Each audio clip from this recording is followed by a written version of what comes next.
My father-in-law thought I was poor until he saw my mansion. I've been married to my wife Mary for 3 years now, and her parents have always judged me because I work from home. My wife's parents are very traditional in a way that they believe that you can only get rich if you get a degree and get a good job. Though there is nothing wrong with a degree, school has not always been my best option, as I never had good grades and was never motivated by it. I found my way into e-commerce and have enjoyed the process of selling things online. It may be difficult, but for those who end up committing, they know that the profits are very rewarding. I've done this for 4 years before I met my wife, and over those 4 years, I've generated over $10 million in sales and have been able to buy a nice house in my city. When I met my wife's parents, I always told them that I was self-employed and I did different side hustles online. They always assumed that I was broke since they believe that no one can make a stable income online.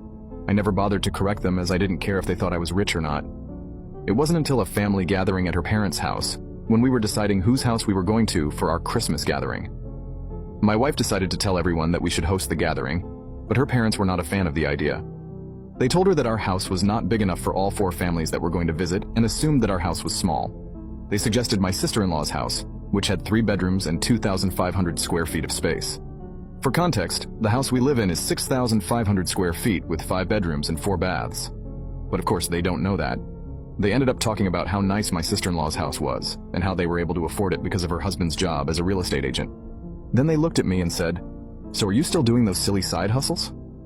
As they laughed and giggled, I smiled and said, "Yes, those silly side hustles are still making me a little bit of income."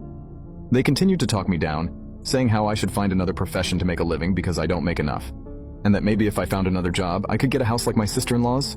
Now you can watch part 2 by pressing share and then more.